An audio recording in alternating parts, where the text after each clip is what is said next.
Welcome back to another episode of the B2B Founder Podcast, where we help founders and business owners grow their companies from 0 to 10 million.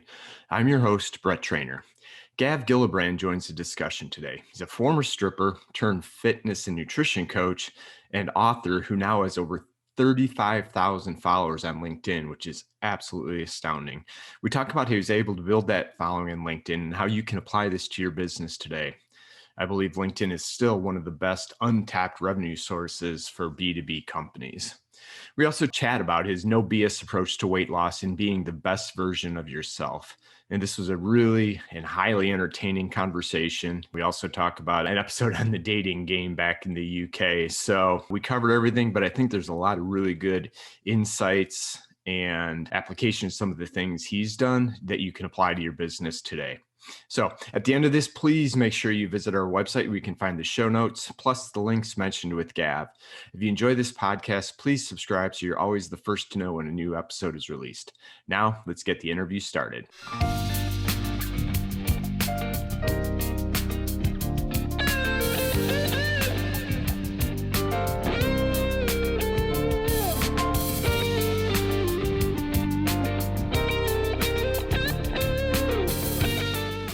Hey, Gav, welcome to the podcast. Brett, glad to be here. Thanks for inviting me on. No, absolute pleasure. I love guests that we can take on a dual topic, which we'll get to in a minute. We'll tease this in the intro. But to get us started, why don't you give the audience just a little bit about your background and what you're working on today, and then I've got a bunch of questions for you. Sure. Well, obviously, I'm full-time in health and fitness, and my clients are typically stressed out businessmen and women, typically with a couple of kids. They've tried many things before, specifically around losing weight, changing their health for the better. And my whole message on social media is really to cut through the bullshit, give them the truth, because there's a lot of myths that have been perpetuated by the media, celebrities, and even certain personal trainers in the industry.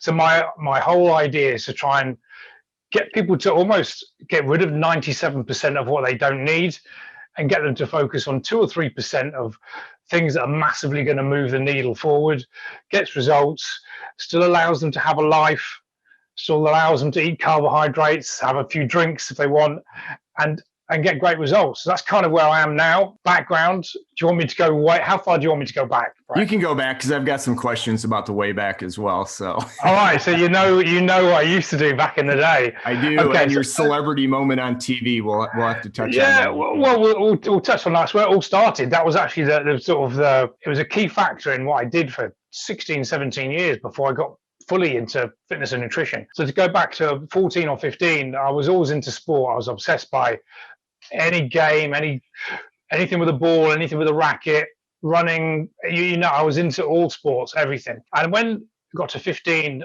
and they do work experience over in the UK, we would go into typically someone would go into a bank or an insurance company or a typical place of business. Typical for a week. Internships, right? Yeah, just for a week to see if you liked it. And I said I just discovered bodybuilding. This is like 1988, 89, reading the magazines, all these muscle guys. I was thinking, I wouldn't mind working in a gym if that was a thing. So I actually went and worked at this gym for a couple of days and saw this step aerobics had just arrived in the UK. Oh, yeah. Dating ourselves a little bit, but yeah. Yeah, I am. Yeah, back in the late 80s. We're about 5 or 10 years behind you guys in the US, but it was over. And I saw this guy and he was really tall, good looking, had a ponytail and was wearing a leotard. Bear in mind, this was 1988, 89. So we'll let him off. We'll allow him now. And I saw him taking this step class, this step routine. There was about 30 women literally eating out of the palm of his hand. And I remember saying to myself, that's who I want to be, minus the ponytail and the leotard, of course. The long story short, at the same time, Madonna was famously coming over to America from US to the UK, and she was seen jogging around Hyde Park with 2 of these big burly bouncer stroke PT guys on the back of their T-shirts that said personal trainer. And I remember thinking, personal trainer to someone like Madonna, that sounds like a cool job. Because I was thinking, well, obviously they're from America, they're traveling with her, she's over here for 3 months, they're great hotels, awesome money. So I thought, is that a thing? So that was what I wanted to be. I want to be a personal trainer to the stars. whatever that meant. So in between doing my exams and going to university, I took a year off and worked in a local gym just as a gym instructor, get a bit of experience. And this is when it all changed. I actually saw this audition on the staff notice board, and it was an audition for Blind Date. And this is 93 now. Back then, this was the closest thing that we had to reality TV. You know, the car crash TV that we have now. Unfortunately, if I was 20 now, I'd be one of those guys that would go on those shows. I hold my hand up, but this is 1993. Full transparency. Full transparency. And the premise of the show was there'd be 3 guys behind a screen, and there'd be one girl would ask 3 questions, and they would pick the guy that she wanted to go on this date, this blind date. And back then, this was like primetime Saturday night TV, 18, 19 million, which for the UK was a lot. Everyone watched Blind Date. So I went for this audition. I got to the audition. I thought, how can I ensure that I get on? And this is a true story. I remember it clear as day. I thought, what's the best way of getting on this show? So I told a small white lie. I told the guy doing the audition, it was a girl, that I was a stripper. I know, but there's a method behind the madness. About 4 weeks before that audition, I'd actually been to an audition to become a male stripper, become like, I think you guys call it like a bachelorette party, you know, where the woman's getting married and that she's in a club or a restaurant or a bar. Yeah. You turn up and do like 5-10 minutes in a costume, fireman or, you know, NYPD or officer and a gentleman type costume, dance around, get paid a load of money, out the door. So I'd been to an audition, hadn't done my first gig. So when I told the people at Blind Date I was a stripper, it was kind of a half a white lie, but I wasn't hurting anyone. So I sailed through 3 auditions, went on the show, got picked by Sally from Bournemouth. Sally from Bournemouth, if you're ever watching this or listening to this, I came out of the show, and this was a couple of weeks before I was about to go to university. Did my degree in sports and exercise science, still with a view of getting into fitness, nutrition full time. In the meantime, I'd started working part-time doing this job on the weekends, like, you know, doing 4 or 5 gigs on a weekend, thinking there's something to this. This is great fun. It's cash in hand. I'm like a minor, very Z-list celebrity. Right. Very minor. I thought there's something to this. True story. On 2 weeks before I was about to graduate, a friend of mine who, in the meantime, I was doing my degree. This is the end of 3 years. He'd taken over my job of doing these stripograms, you know, bachelorette parties. And he called me up. He'd been working with UK's equivalent to the Chippendales. And he said, Gav, we've got this tour coming up and we need an extra guy. It's a 12-week tour all over Europe. We're starting off in Belgium. It's going to be great money, stadiums. It's going to be everything you thought. I said, but, you know, I've got to start and finish my dissertation. I've got a 10,000-word project to hand in literally 2 weeks. Well, not hand in. I had to start it. I hadn't started it. Yeah. I said, when do you need to know? He said, today. I went, bug it, I'm in. And that was it. Dropped the degree. And Mum and Dad, I apologize. Maybe I'll go back and do that degree or finish that degree. So I left with like a bog standard degree. I didn't get honors. I didn't have my dissertation in. And although that tour didn't become anything, it fell through after 11 days, and we didn't even get paid. Oh, no. But that was the start of, so I would have been age 22. That was the start of a full-time career in that industry until age 37. Interesting. And I moved to London at 37. In the meantime, I was working on my fitness qualifications, more nutrition. I had a couple of part-time PT clients on the side, always with a view to when I stopped that, I could get straight back into what I was originally meant to do when I did my degree. So that was my story. That was my transition. 17 years in the world of stripping and entertainment and into the world that I'm in right now. Yeah, and that's awesome. And there was a purpose for me having you tell that story, because I think the entrepreneurial journey, they're so unpredictable. And right, the folks that I have on this call, most of them don't have here's the job, straight into startup world. You know, I'm curious too, thinking about from your TV appearance, was that calculated that you think, hey, this is going to help me gain exposure? And then or was it just, hey, that sounded like a lot of fun, and in hindsight, it worked out that it, drove some, or did it not get you what you thought you were going to get? Absolutely. I mean, I'll be completely honest. At age 18, I was totally cockist. I was probably overconfident, a bit cocky. I was probably too confident, and going on that was just a stepping stone. So one way or another, I knew that I wanted to get into entertainment. And throughout the whole of the years I was working in that strip industry, I was still auditioning.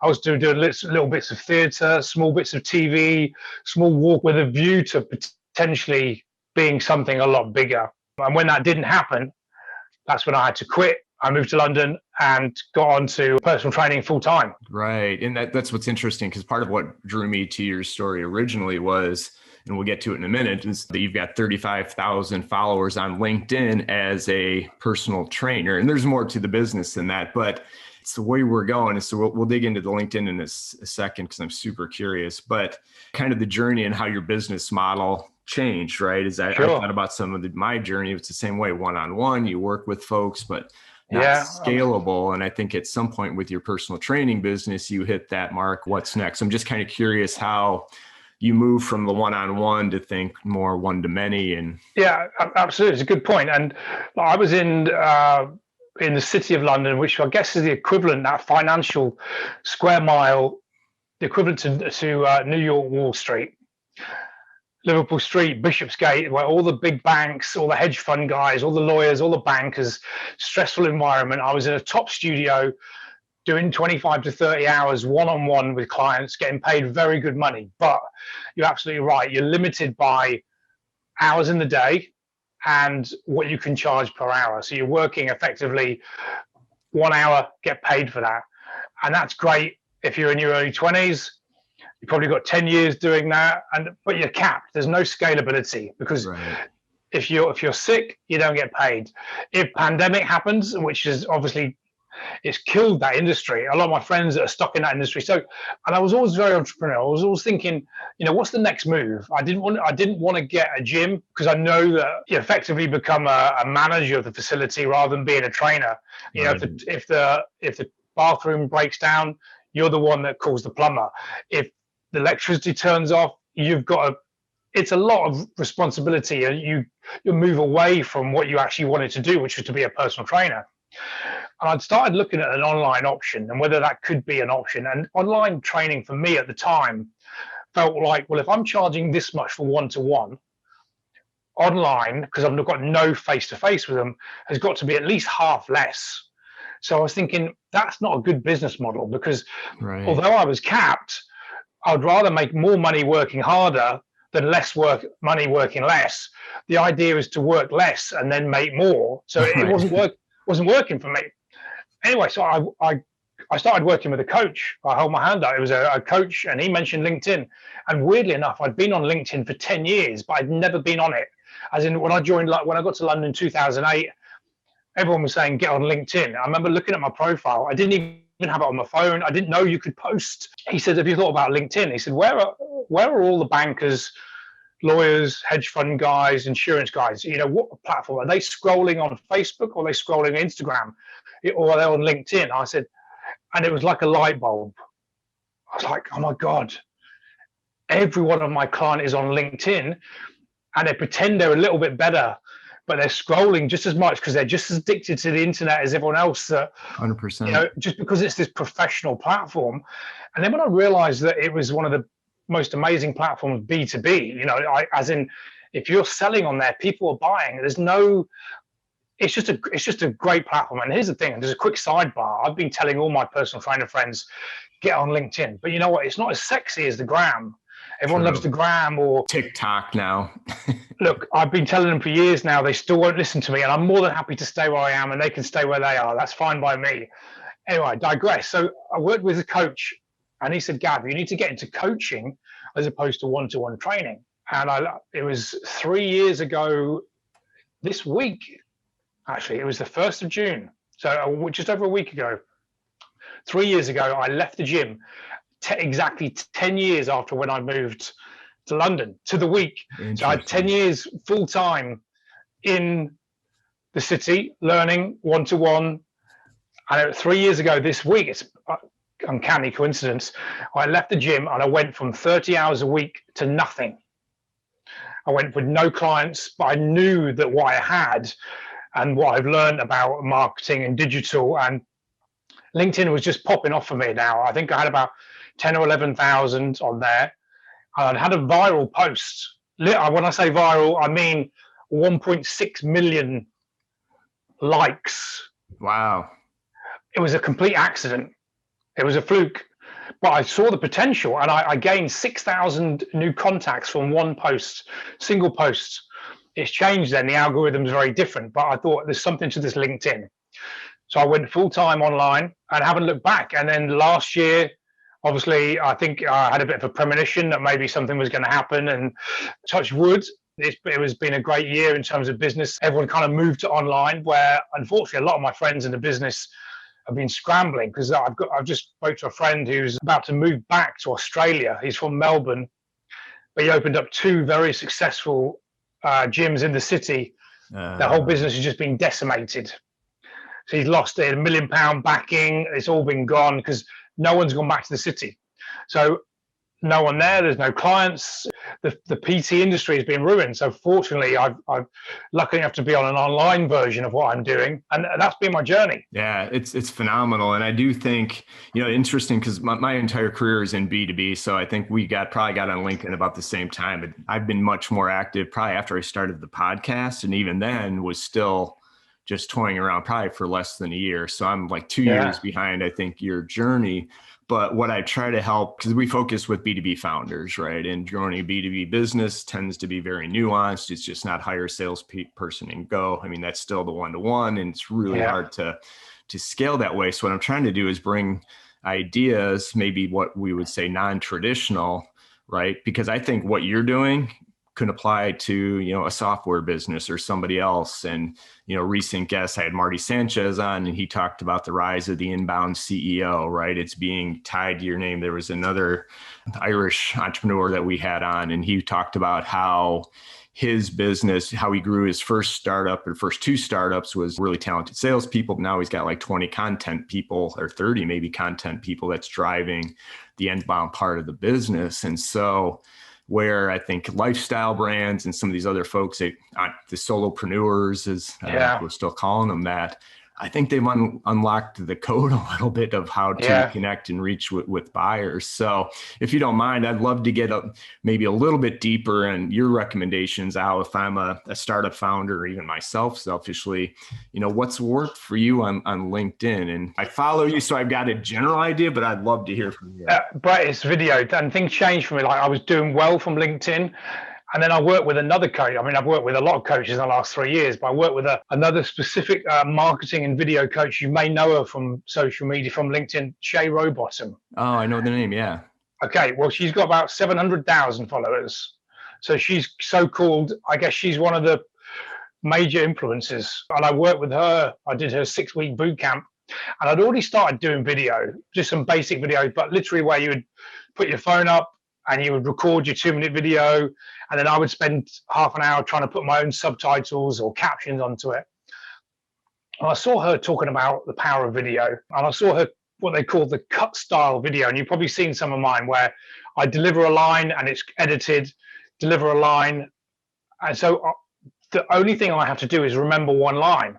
So what my video is really 41 lines, rather than trying to do a 2-minute video where you talk about and you go, well, the best thing for fat loss is, okay, yeah, you need to do this, where you just really, if you take away all the fluff, you probably only got 30 seconds of information, but you've got a minute of pausing and saying this and repeating yourself again.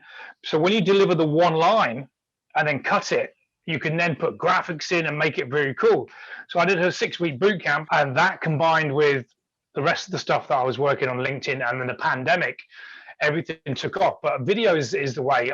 And typically, correct me if I'm wrong, because I'm not in corporate and I've never been in corporate, the video and that style of marketing is probably more suited to, as you said, the entrepreneurial journey. But it's not really you don't get many CEOs, traditional business, standing in front of a camera editing videos, because he's got to run the company, right? But what Shay teaches is exactly that.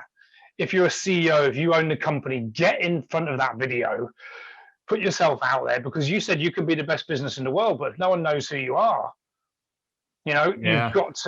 you've got, so what we're seeing is a lot of people that traditionally wouldn't have done video thinking, maybe someone's in their late 40s or 50s or 60s, they maybe think that that's not me now. I mean, that's the younger generation, but we're seeing a lot of the people that I'm in touch with now that are in their 50s and 60s, and they own the company, but they're in front of the camera talking to people, because people want video. They want 90 seconds and they want to see captions. I think it was 80% of people listen to videos with the sound off, or rather watch videos with the sound off. So the subtitles have got to be there, because you can be in the most boring business meeting and still be scrolling through your LinkedIn and watch someone's video.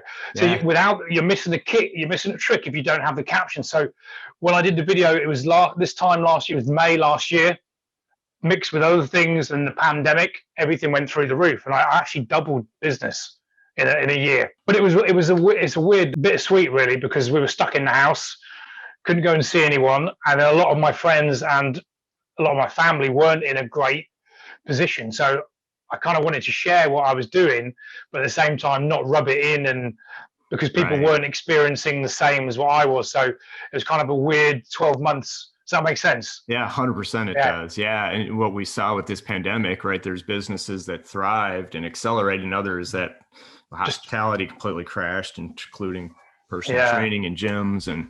But interesting, a lot of restaurants figured out how to pivot a little bit and get through, and I think they're fundamentally going to look different. But yeah, to your point, it was almost a dividing line, unlike the financial crisis, right, where it impacted everybody. This kind of split the it did. Absolutely, yeah. And I just wanted to follow up the one thing because you had mentioned the CEOs. I thought it was like, that's a trend I'm seeing. But more and more, right, of these high growth companies, their CEOs are on podcasts. They're out talking about it. I mean, some high profile like Richard Branson, I think his personal following is 10x of Virgin. Sarah Blakely, the Spanx, her following is bigger. So, and I talked to some personal branding folks, right, that said, this is it. People want to buy from a person. Well, let's face it. We follow Richard Branson. We don't follow Virgin, do we? Exactly. We follow Sarah Blakely. We don't follow Spanx. Like, that's her company. But if you resonate with the brand owner, the business owner, you like the company. If Richard was a complete idiot, I like Richard Branson, but Virgin, that doesn't mean anything to anyone. That's just an airline or a record label, or so. More and more, and it's the way the social media has gone. You have to be, as that brand owner, that business owner, you've got to be in people's faces. And LinkedIn, anyone that's listening, if you're not on LinkedIn, you're missing a trick, because the great thing is I've done this and I've done well, but there's people like Shay, over 600,000 followers, all organic. Not one bit of paid advertising.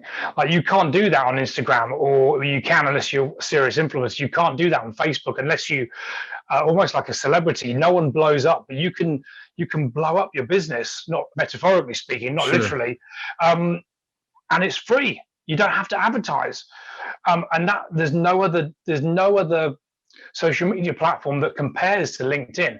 And when Shay told me that, and she showed me the video, and the one thing that is in my strengths, I've got a lot of weaknesses, but one of my strengths is when I hear something and it resonates with me, I run with it. If it makes sense to me, I go all in, to the point where I literally dropped all my other platforms. I'm on them, but I don't get any business for them. I went all in LinkedIn. I knew the power of it. And I just wish that people would realize, because it's still got a bit of a stuffy, boring facade, really, hasn't it?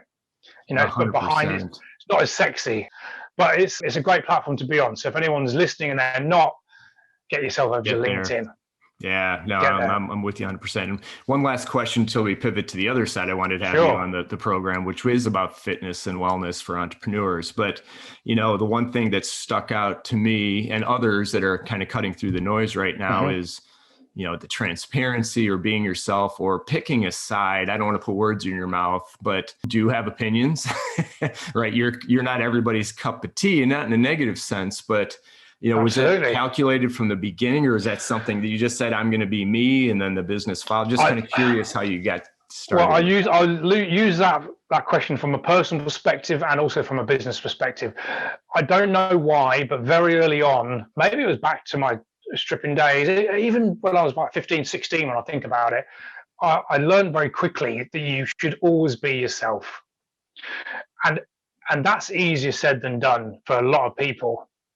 And as I said, I've never actually been employed, so maybe I would be a different person if I'd been employed. Like, because you can't, let's face it, when people go to work, you can be yourself to a certain extent, but you can't be entirely yourself because you've got your boss and his boss. Because if you were 100% yourself, you'd probably get fired.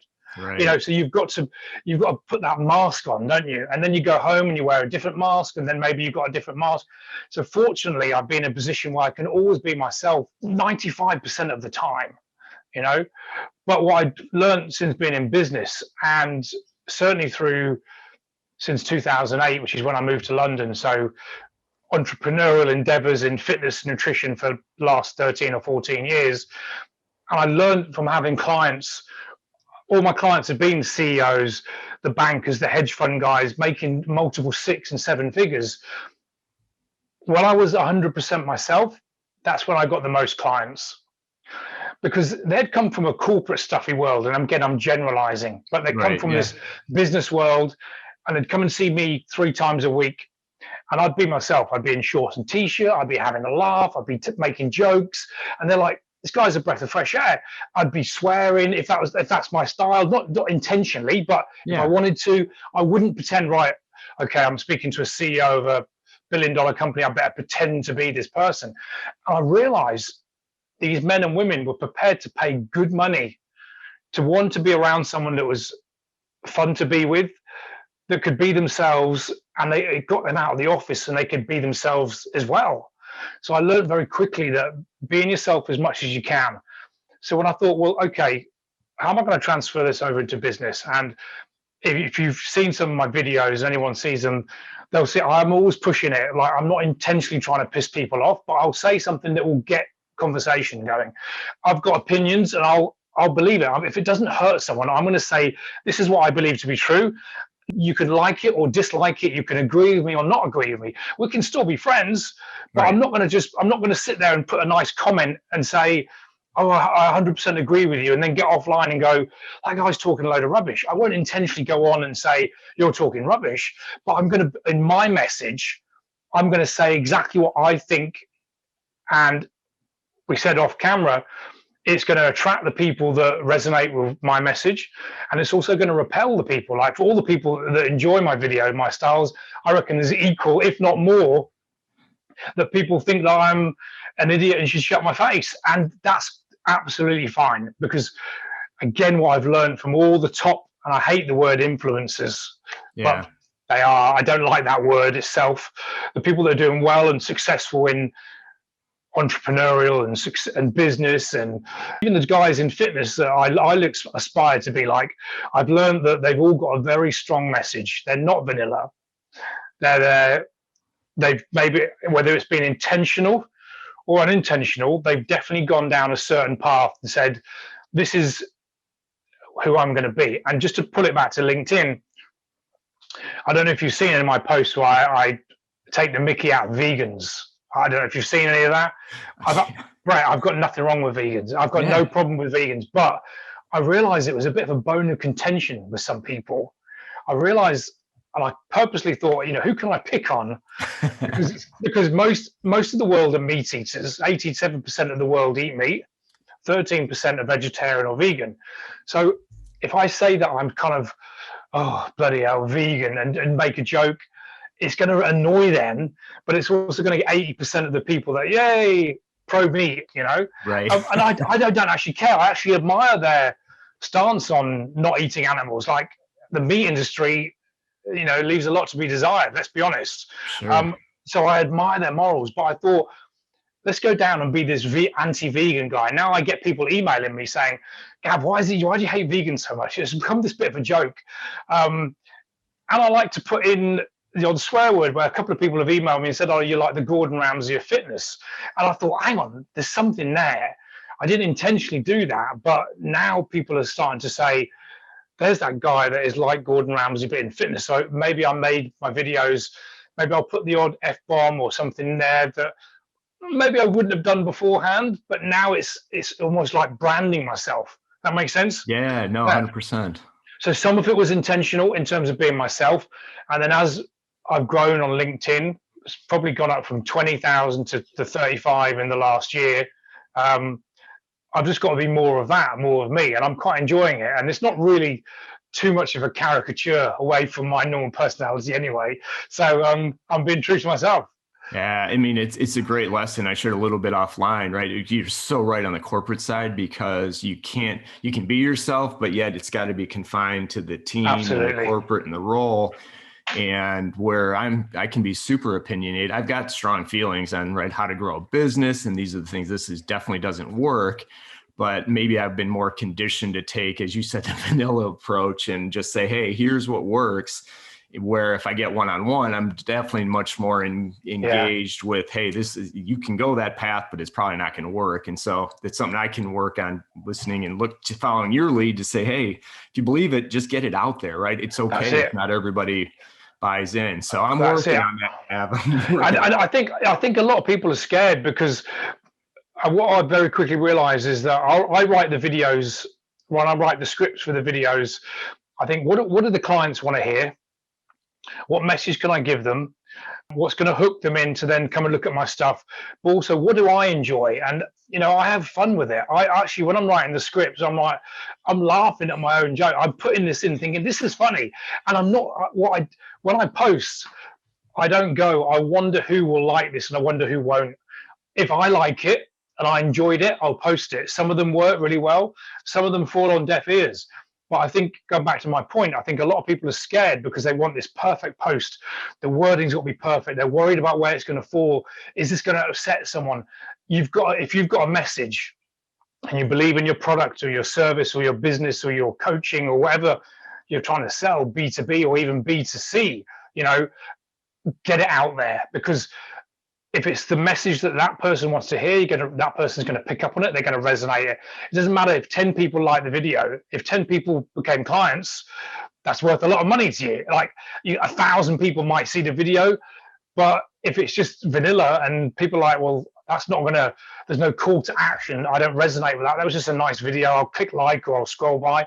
It's better to have less that people that really, this guy is talking to me. So the message is just get whatever message you've got out there, and don't worry about who you're going to upset or who's going to follow you, because it will naturally, it's almost like a natural selection. Yeah, no, it just self-filter, right? You don't have to worry about qualification. They'll nail it out. And again, having 100, right, very much folks that enjoy what you're doing, believe in what you're doing, versus 1,000 are just sitting on the fence, or like to your point, 100%. Oh, that's nice. Yeah, that's good. Maybe I'll take note of something, but it's just that's it. It's gone, and especially now we're bombarded, aren't we? We've got, how many platforms are there? I mean, we've just got hundreds of notifications non-stop. So you need something that's going to pop up that someone's going to see. So people need to get on video. Video is the way forward for sure. Yeah, no, I'm with you, and I'm getting there. So I'll check in with you, let you know on my progress heading the other way. Yeah, absolutely, yeah. But this may be a good pivot point, because originally when I reached out and saw what your fitness and your methodology was, one of the things, I talked to founders about is the balance, right? I mean, the culture was, hey, I run a startup, I gotta work 20 hours and not eat like crap and gain weight. And I think what the science is telling us is, balance, right? You get to sleep, you eat right, keep the weight off, those types of things. And like I said, your approach obviously resonated with me because we're talking, but, and you wrote a book, which I thoroughly enjoyed, and we can get to that, at the end of the thing as well. But, from a founder, so maybe we start with founders, right? Entrepreneurs, or just about anybody, right? Yeah. The approach to fitness and why you think it's important. And then I do want to dig into kind of your recommendations on how to get started, because I think there's some really good beyond tips approaches. Absolutely. Well, most of the clients I work with, and most people that I meet, if they get to say their late 40s, early 50s, and they've neglected their health, which a lot of people do, especially if they're doing well in corporate or they're an entrepreneur, that a lot of people going through the system almost where not looking after their health as like a badge of honor. Certainly in the city where I come from, where the drinking and the drug taking and the staying out late at night and spending huge amounts of money on accounts, although it's not as bad as it was before, like in the 90s or the early 2000s, people neglect their health. And somewhere along the lines, people just seem to miss the fact that if they took care of their health, if they lost weight, their mind is connected to their body. So a lot of entrepreneurs, like, are at the desk, you say 18 hours a day, catching 4 or 5 hours sleep and doing it again. If they actually took 1 hour a day, or even half an hour a day out of their day to eat some quality food and move their body, the hours that they're awake, they would actually be way more productive. So it's almost counterintuitive. It's like grind, grind, grind. That's not the way. Right. So very often I work with clients that have maybe put that extra 40, 50, 60 pounds, sometimes a lot more, and they want to shift it. And, life's not so great. They've got poor energy. They're not sleeping well. They've got no energy to play with the kids at the weekend. So they come to me and they say, what can I do? And many have that misconception that when I say to most people, diet and losing weight, they think 5 hours in the gym and they think eating rabbit food. Right. He's going to make me eat vegetables and salad and no carbs, no bread. You're going to have to eliminate all alcohol and in bed at 9 o'clock all of that's important, but it's not sustainable. And to go from not being like that to being like almost like a fitness competitor is not going to work for most people in a busy job with a couple of kids and travel. So we've got to find the balance. And my whole philosophy is educating people around the myths that are perpetuated in fitness. And partly we're to blame. The industry is to blame, but more so like bodybuilders from the 90s and 2000s that we learned from, prepping their food and meals, and the chicken and broccoli crew, and cutting all fat out and cutting carbs. And a lot of the industry has perpetuated that. It's fallen across into a lot of the myths that people believe. So I just basically tell it like it is. And we really need to track the calories to really help someone lose body fat. They need to know what they're consuming. And I've never met any clients ask a simple question when I have a call with a client, and when they join the program, and I say to them, do you know the amount of calories that are in a gram of protein, fat, and carbs? And that's almost like, if you know anything about money, if I said to you, Brett, what's the value of $1? You would know it's 100 cents, right? We know what $1 is. It can buy you half a cup of coffee from a lousy coffee shop, right? It's not $6 from Starbucks, yeah? But the point is, very educated people that are doing extremely well in life don't know the mere basics about nutrition. Like I said to most people, how many calories in a gram of protein? And they're like, I've literally got no clue. So when you think about it, if I said to you, I want you to save 10 grand as quickly as you can, yet you didn't know what $1 was, and you didn't know how much money you had coming into your account, and you had no idea the money going out of your account, like mortgage or health payments or car payments or kids or anything, how the hell does anyone lose weight? Right. And this is why most people lose weight, then they put it back on again, then they get fatter, then they lose a bit of weight, and most people are struggling. And I hate to say it, particularly America, like the food over there the portion size is just that mixed with a little bit in education, but Americans are no less educated around nutrition than the rest of the world. It's just the food choices over there that tends to cause a lot of the obesity. So most people don't have a clue about nutrition. So I just teach them the basics. I said, look, we need to know the value of what you're taking in. One, the quality of the food you're putting in. We want to have good quality source of calories, but also we need to know the actual, like the equivalent to the monetary value. How many calories, what is a calorie? How does it affect the body? When we know that, as long as we burn more calories than we're taking in, we create what's called a calorie deficit. This is your metabolism and all the exercise you do each day. If you burn more than you take in, you have to lose weight. Now, if someone says, well, I'm eating healthy, I'm going to the gym, I'm not losing weight. And I say to them, that might be true, but you're not in a calorie deficit. Though I must be. Well, you're not, because if you were, you would lose weight. Now, I didn't make that up. It's a law. It's like gravity. Like, we can argue with it, but if you jump off a building, you're going down. I don't care if you believe in it or not. It's going to end badly. Exactly. Right? And so if you're not losing weight, somewhere along the lines, that equation isn't balanced. So when we teach the basics, when I teach my clients, they're like, so you're not going to give me a special diet. You're not going to call it something. It's not this eat special foods. It's simply controlling the calories against the calories we burn. Now, we may, for most people, probably reduce carbohydrates. That's a given. And again, for most people, we're probably going to increase protein levels. But apart from that, as long as we control this number and have an idea of this number, we can start to help someone get into that calorie deficit. They start to lose weight. It really is that simple. Now, mechanically, it's simple. Psychologically, that's when it's execution, like information versus application, isn't it? Yeah. And before we get to the execution, because I think your why question is so important. It's just a life question, but we'll get that to in a second, because I think if you talk about in the book, the 80-20 rule, right? So if you just do 80% of the stuff, you're going to lose weight. So calories in, calories out. And if you ate nothing but Snicker bars and peanut M&Ms, but ate less than you were burnt, you may not be losing the right weight, but you're going to lose weight, right? Absolutely. And again, this is the bone of contention that there's two sort of schools of thought within nutrition. There's the calories in, calories out, which is the truth, and that's non-negotiable.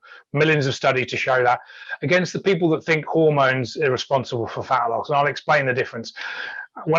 You give a great example there. You could eat Snickers. Let's say someone's metabolism was 1,800 calories a day, and they eat 1,500 calories, and it's pure Snickers.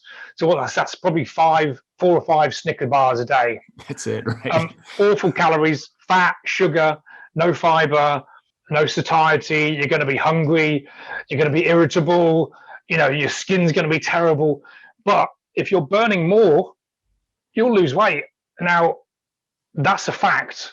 You're probably going to lose a bit of muscle as well as fat, and your energy is going to be horrendous. But you're in a deficit. It's just like you can't gain weight if you're burning more than you're taking in. You just can't. Now, the hormone crowd, they believe that insulin, which is a fat storage hormone, and this is where it gets a bit tricky. So insulin, as you probably know, and some of the listeners may know, is the hormone that's released by the pancreas whenever we eat food. So whenever we eat any food, the blood sugar will go up to a certain extent. Now, to combat that blood sugar, pancreas releases insulin because it wants that sugar out of the blood to stabilize. So you get a very slow release of energy. Now, what happens when we've had like cake or a cookie or a donut? You get that massive spike. Right. Now, problem is insulin's too good at its job. So what happens, it brings it back down again, but rather than bringing it back to normal, you very often get this crash. So you go what we call hypoglycemic, which is where you get that low energy, you start to sweat a little bit. So what happens, it tells your body to eat more sugar. So you get someone on this constant yo-yo or roller coaster ride of high energy, low energy. Now, insulin is also a fat storage hormone. So their argument is, if you're releasing insulin every time you have sugar, that's going to drive fat storage. Now, it does, but only if you're in a surplus. So 5 Snicker bars a day would be like little insulin bombs going off in your body. If you have a Snickers, insulin's going to go up, but you might do that 4 or 5 times. But it's irrelevant because the overall calories for the day will trump the actual, whether you're going to gain fat or lose fat. Does that make sense? So insulin, 100%, although it does help to gain body fat, it's irrelevant because it's trumped by the total calories for the day. If you're in a deficit, you can't get fat. So is it healthy? Now, that 1,500 calorie day diet or Snickers is a one-way ticket for diabetes. Absolutely. From a health perspective, your blood sugar up and down, insulin, you're going to cause your pancreas to maybe give in, become diabetic, insulin resistant. Sure, it's not healthy, but can you get fat? No, because you're in a calorie deficit. And these guys are adamant that the hormones are responsible and the calories in, calories out, which is why I prescribe to. We know the truth. They're talking rubbish. Yeah, no, and I'm with you. It took me a while because I started thinking about, again, you've done a hell of a lot more research than I have, the fasting aspect. And like part of that is the fasting probably works. But still in that 24-hour period, you're eating X number of calories versus what you're burning. And again, it's still the deficit, right? Certainly, Brett, you could gain weight doing intermittent fasting. Let's say someone doesn't. The 16-8 is the typical scenario where you don't eat for 16 hours and then eat all your food within that 8-hour window. So let's say you finish dinner at 8 p.m. You would then eat again. What would that be? 12 the next day. Right. So you'd have your breakfast, lunch, and dinner between 12 and 8 p.m. If you eat 5,000 calories in an 8-hour period, you're going to get fat. It doesn't matter if you've not eaten for 6 hours, 16 hours. So there's nothing magical about fasting. It's great for digestion, as it gives the body helps your body relax. It can be a really important or a useful method if someone is hard controlling the calories, because you effectively miss breakfast. So if it enables someone to get into a calorie deficit by missing breakfast, then they'll lose weight, but they only lost weight because they're in a calorie deficit, not because they were fasting. Does that make sense? Yeah, 100%. And, I think that, again, start with the basics. If you're overweight, take off the weight deficit, and then get more smart about the proteins if you want to put on some muscle. And absolutely, yeah. But if someone's really overweight, they just want to control their calories, start to lose a little bit of weight, and macros are largely irrelevant. Maybe increase their protein, but control the calories, get in that deficit. That is the ticket to weight loss. Now, a lot of clients think, well, it can't be that easy. Well, it is that easy. It's simple, but it's hard in execution, the psychological aspect, because you still have to not eat the food. And for someone that struggles with food and maybe uses food as an emotional crutch for whatever reason, like many people, it can be very hard. It's like saying a drug addict, just have a little bit of cocaine today, not the full amount. It's the only drug that I know where you have to have some of it to stay alive. Yeah, no, 100% with you. And your book, highly recommend people check out your book. And I know we're getting short on time. Do you have time for one more question? I have, yes. There's the book. If you want to mention that, Brad, I'd appreciate that. Yeah, the GHD method. Thank you very much. It's a great read, and it gets into your entrepreneurial journey a little bit as well, which is cool, which is how I came up with the stripper and the blind date. Yeah. But I think the biggest thing, in which I've been focused on pretty much the last 12 to 18 months, is the why, right? Why are you in business? Why is your company in business? Why do you want to lose weight? And unless you have a reason, right, you're not going to lose weight, right? People can say it's important, but unless there is, and you detail a really good approach to goal plan, that type of thing. So maybe just spend a minute touching on that aspect of it. Absolutely. And I'll use the example of losing weight, but it works for anything, building business or company, making money. If I was to ask the question to 100 people, do you want to lose weight? Probably 98 of them would put their hand up one way or another. But when it comes down to it, like if someone says, yeah, I want to lose a few pounds before the summer, that's a whim, isn't it? And if they lose it, great. If they don't, I'm okay. That doesn't matter. That's not a reason why. Things are going to go wrong. Things are going to be tough. Things aren't going to work. It's going to be hard. Losing weight, putting all that weight on, to lose 20 or 30 pounds is going to be a big psychological shift and a physical shift for a lot of people. Right. So unless they've got a massive reason why, and funny enough, I recorded a video just before we came on about why motivation is overrated. People think I know what to do. I just need to be motivated. Motivation will get people started, but what gets them to the finish line is the reason why. And the reason why is I can't bend down, tie my shoelaces up. My knees hurt. I've got no energy to play with the kids. I haven't had sex with a wife for a year. That's the reason why. Or I've just been diagnosed diabetic. I want to get off my cholesterol medication. I'm wearing suits like 4 sizes bigger than I did when I'm in my 20s. There's a real reason why. When someone gives me those reasons and they want to say my life is being severely impacted by my energy and the way I feel about myself, my self-image is terrible, my self-esteem, I've lost confidence, unless they've got a real reason why, they won't get to the end of the 12-week program. Because motivation is high when things in life are going well. When the sun's shining, the boss is being cool, got a pay rise, you've managed to get your food, there's no traffic, motivation's high. You come back, you're in a good mood, you get to the gym. Let's say your boss is being an absolute, I won't mention the word, you've left your lunch at home, you're stuck in a 2-hour traffic jam, you break down, you've had an argument with your wife or your husband. The chances of you going to the gym and feeling motivated are going to be diminished. Right. But if you've got a burning reason why, you know what, regardless of what's gone on, I'm still going to make my very best effort to get to the gym. And also it's about making a decision. Like when I see people that are really, really overweight and the ones that lose 30, 40, 50 pounds on my program, and some do, they're the ones that have said, you know what, I'm going to make a decision. I've determined this is not me anymore. Now, I don't care if it's raining or snowing or hailing or there's a pandemic. I'm going to get out and do that run tomorrow. It doesn't care. I don't care if I'm tired. I don't care if I've got my food. It's going to happen. So when someone makes a decision and says, you know what, I'm not going to be that person anymore. I'm going in this direction. That, coupled with a reason why, they're the people that lose 30 pounds. The ones that, having said that, the worst result I've had on my program in the last 3 years is 15 pounds. So everyone gets results because I tap into their head. I get the first module that we do, we establish their why. Yeah. I actually get them to email me and say, where are you going to be in 3 months' time? Tell me your why. And we're going to focus on that. And when someone hasn't got a why, they're the ones that don't do as well as the ones that have got that burning reason why to succeed. Same in money, same in business, same in any walk of life.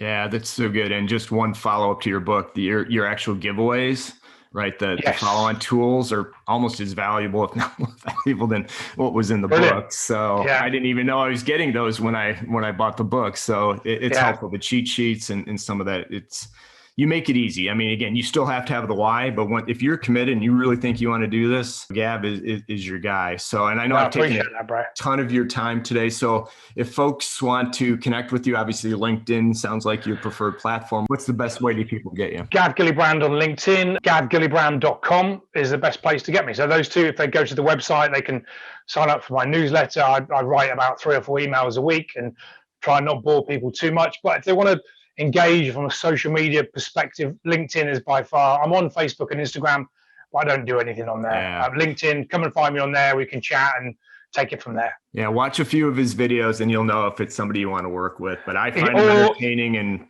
you either you'll want to work with me or you'll like, I'm never going to watch that guy again.